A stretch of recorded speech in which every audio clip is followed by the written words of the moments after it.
Luiza Gega, kampionja shqiptare e harruar nga të gjithë. Para 2 vitesh kam bërë një emision, një video dedikuar Luiza Gegës. Sa prej jush e njohin Luizën? Kush prej jush e njeh? Ajo video pati 2,5 milion klikime. Pra 2 milion e zëm sikur 2 milion njerëz ishin shqiptar ata që panë, sepse ka dhe të huaj që gradualisht dhe kësa futen në Facebook shohin këto video. Por e zëm se 2 milion ishin shqiptar. Qfar u bë sot për Luizën? Qfar? Për ata që nuk e njohin, Luiza Gega, kampione shqiptare, por kampione evropiane, madje edhe balkanike, nuk është folur asnjëherë nga mediat në Shqipëri. Pra nuk është insistuar të flitet nga mediat, sepse her pas here kanë bërë një shkrim të shkurtër ose një video të shkurtër, por është turp i madh që sot ende nuk flitet për Luizën. Një kampione e vërtet shqiptare. Pse po i them këtë? Sepse në qoftë se nuk do të ushqejmë kulturën, në qoftë se nuk do të ushqejmë sportin, në qoftë se nuk do të ushqejmë këta kampion, atëre s'kemi bërë asgjë. Sepse në vend që t'i largojnë nga Shqipëria shqiptarët, ne duhet t'i tërheqim. Dhe me qenë se gjendet aty Luiza, unë them që duhet i kishin ngritur një lapidar Luizës. Sepse ishte vetmja shqiptare që mori flamurin dhe ngriti në olimpikun botëror, në lojrat olimpike botërore në Tokyo. Dhe s'kishte ndodhur kur deri atëherë. Dhe me një shumë qesharake që i dhanë, sepse aq i jepni, një shumë qesharake, madje e lini që ajo jetonte në një shtëpi me qira në Tiranë, është turp ende sot që askush nuk foli më. Askush nuk tha më asgjë për Luizën. Ndonë se tash e panë miliona njerëz atë video.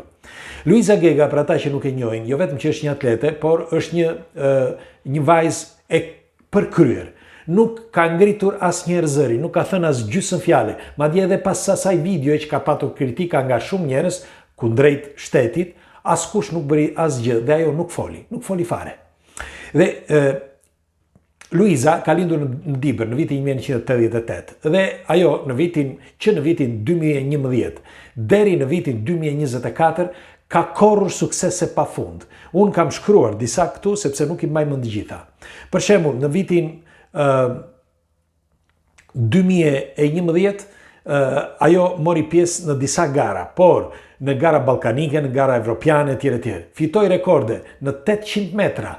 Pra rekord në 800 metra, në 1500 metra dhe në 3000 metra me pengesa. Fitoi medalje ari në kampionatin balkanik që u mbajt në Stamboll. Medaljen e arit. Keni parë ose keni dëgjuar që të flitet për Luizën? Tjetra, medalje ari në vitin 2018 në Tarragona dhe medalje ari në kampionatin evropian të vitit 2023. Askush nuk ka folur për këtë. Këto medalje ari, shiko, pastaj ne fillojmë edhe disa, sepse unë kam një natë të tmerrshëm ndonjëherë kur ka disa që nuk e kuptojnë që ky është problemi i madh. Sepse qofse keni vëre, u morën një jetë të tërë me pirodhimën. Bravo i qoftë që i ku pirodhima, bëri shkëlqyeshëm, bëri shumë mirë, sepse Greqia e pagoi dhe i tha, ne të japim, të bajmë, të bëjmë çfarë të duash ti. A të bëri. Ai tashmë është bërë pishmend. Por ai jetën e tij e bëri pikërisht sepse e morën ata dhe ata duke e investuar e bën kampion, ashtu siç ishte. Por ne e kemi kampionin. Pra ne duke patur pirodhimën, do ta mbanim këtu, do të ishte kampion bote dhe do të quhej shqiptar, nuk do të quhej grek. Unë nuk e kam me Greqin, nuk e kam as me Serbin, nuk e kam me askënd, por janë më të fortë ata dhe më të zgjuar. Pse? Sepse prej vitesh kanë marrë dhe kanë vazhduar që të arrijepin Shqipërinë me informacione, kanë vazhduar që t'i marrin krerët, kanë vazhduar që t'i marrin personazhet, kanë vazhduar që t'i marrin edhe njerëzit e famshëm, sepse shqiptarët dhe Shqipëria nuk është në gjendje që t'i mbajë.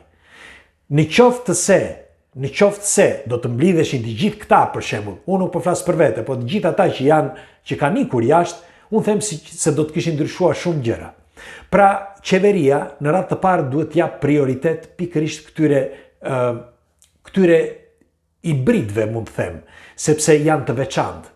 Janë tepër të veçantë.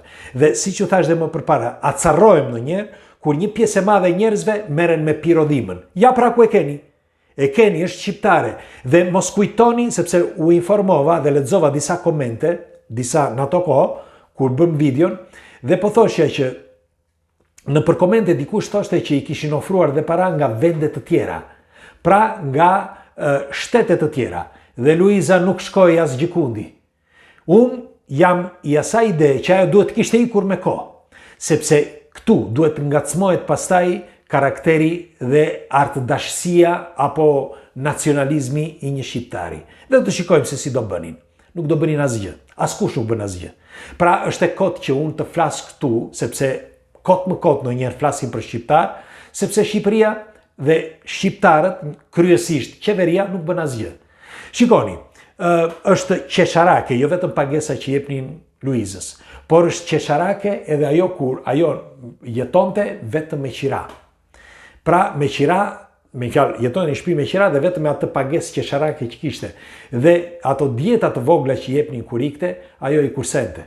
Në fakt, kur shkoj në lojrat olimpike në Tokyo, të gjithë atletët veshur mirë, me ato i filmuan me telekamera, shikoje atë Luizën në një cep aty e gjora, e ulur në një vend dhe askush nuk e dinte, që ajo vajzë fshikte dhe ruante një forcë të 10 atleteve të tjera dhe mori pjesë aty për herë të parë në lojrat olimpike, një shqiptare, dhe askush nuk e qau kokën. Kur, ndërkohë, ka oligark, ka politikan dhe ka njerëz që edhe sot, vazhdojnë akoma, që tallen me 1 milion euro, shkojnë dhe i prishin në kazino, apo me vajza majtas dhe djatas, apo vetëm për qejf, duke hipur në për helikoptera, duke shkuar nga aty deri në Stamboll, apo deri në Arabin Saudite, me disa goca, edhe me shampanjë aty brenda, dhe pagojnë mira, 700.000 euro, për të vajtje dhe ardhje, pa bërë emra, pa bërë, se është turp të flasin, dhe nuk pagon një vajzë të tillë. Nuk je 50.000 euro, ose 100.000 euro një vajzë të tillë që unë do t'i kisha dhënë 1 milion po t'i kisha. 1 milion euro do t'ja kisha dhënë, por nuk kam.